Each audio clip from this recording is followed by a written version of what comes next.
திருச்சி நத்தர்வழி தர்கா ரிஸ்வான் மதர்சா ஆலிமா பட்டமளிப்பு விழா. சமுதாய அமைப்புகளின் முக்கிய நிர்வாகிகள் பங்கேற்பு. ஜாமியா ஹஜ்ரத் அப்லே ஆலம் பாதுஷா நத்தர்வழி தர்கா ரிஸ்வான் மதர்சா 4ஆம் ஆண்டு ஆலிமா நத்கரியா பட்டமளிப்பு விழா நத்கர்வழி தர்கா வளாகத்தில் நேற்று நடைபெற்றது. விழாவிற்கு தர்கா நிர்வாக அறங்காவலர் அல்லாபக்ஸ் தலைமை வகித்தார்.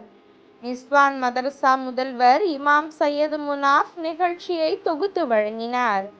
இதில் சிறப்பு அழைப்பாளராக இந்திய யூனியன் முஸ்லிம் லீக் மகளிர் அணி தேசிய தலைவி மாமன்ற உறுப்பினர் ஃபாத்திமா முசபர் கலந்து கொண்டு மதர்சாவில் பயிற்சி முடித்த மாணவிகளுக்கு பட்டங்களை வழங்கி பாராட்டி சிறப்புரையாற்றினார்.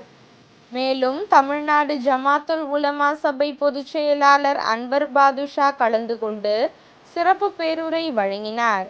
மேலும் இந்த விழாவில் இந்திய யூனியன் முஸ்லிம் லீக் திருச்சி தெற்கு மாவட்ட தலைவர் ஹபீபுர் ரஹ்மான், மாமக துணை செயலாளர் அப்துல் ரஹ்மான், எஸ்டிபிஐ மாநில செயலாளர் அப்துல்லா ஹசான் ஃபைஜி, 21வது வார்டு மாமன்ற உறுப்பினர் மும்தாஜ் பேகம், நத்கரியா முஸ்லிம் ஜமாத் தலைவர் சையத் சம்சுதீன் என்கிற அக்பர், பரம்பரை ஆரிஃப் உள்பட பல்வேறு அரசியல் கட்சிகள், சமுதாய அமைப்புகளை சார்ந்த முக்கிய நிர்வாகிகள் கலந்து கொண்டு மாணவிகளை பாராட்டி வாழ்த்துரை வழங்கினர். இறுதியாக தர்கா சதர் கலீஃபா சையது ஹயாத் என்னும் சாதாத் நன்றியுரை வழங்கினார்.